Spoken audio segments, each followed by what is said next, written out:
So the work that I do is always around simplification so that we can take clinical action. So I want to talk about the microbiome in that way, in a very overly simplified way, but it's very clinically impactful to understand it this way as well. Okay? So I want to break it down into 3 simple groupings.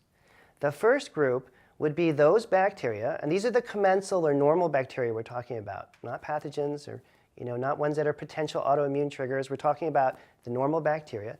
The first group would be divided up into the ones that primarily produce short-chain fatty acids.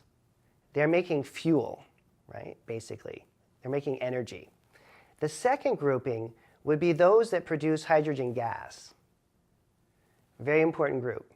And then the third group, and this is the one that I didn't really know too much about until a couple years ago, are actually dependent upon the hydrogen gas that's being produced by the second group.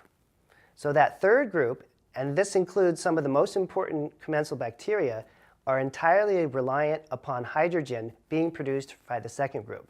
So you can kind of see where this is going, right? So let's say in the second group, there's a couple organisms. One's called D. piger, one's called Akkermansia mucinophilia, right? And there's another one called M. smithii. And so those bugs are, to a certain extent, dependent on the second tier. So imagine this as a scenario. Let's say that you have not enough of the short-chain fatty acid producing bacteria. That means that you're going to not have enough of the ones that make hydrogen. That means the ones that need hydrogen as a fuel supply are also going to be low.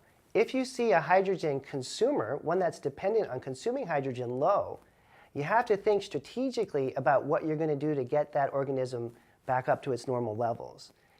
In other words, you may not just be able to individually deal with that organism. You may need to deal with the entire microbiome, these 3 different levels, in a concerted or organized way so that the end result is the hydrogen consumer starts to come back up to its normal levels.